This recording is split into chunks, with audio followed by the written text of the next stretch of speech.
আজকাল হাজারো নারী পাওয়া যায়, হাজারো স্ত্রী পাওয়া যায় যারা তাদের নিজের স্বামীর গীবত করে, স্বামীকে অসম্মানী করে অন্যের কাছে, স্বামীর সংসারের নাশুকরিয়া করে।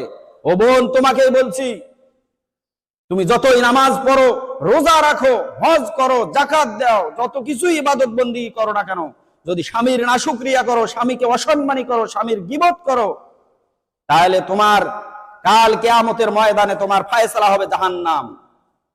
রাসূল সাল্লাল্লাহু আলাইহি সাল্লাম বলেন যে আমি মিরাজে গিয়ে জান্নাত এবং জাহান্নাম পরিদর্শন কালে যা দেখলাম, জাহান্নামের মধ্যে যা দেখলাম, জাহান্নামের মধ্যে অধিকাংশ জাহান্নামের অধিবাসী হচ্ছে নারীরা।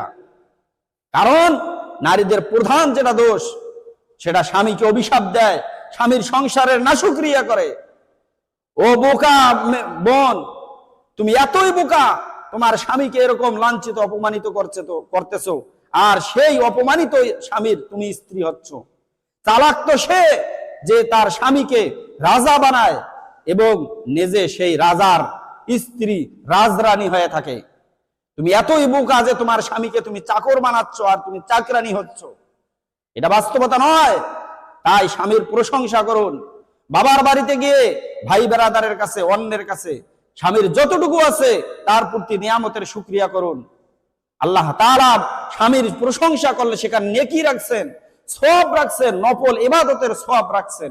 আল্লাহ তাআলা আমাদেরকে এই কথাগুলো বুঝিয়ে আমল করার তৌফিক দান করুক। আল্লাহুম্মা আমিন।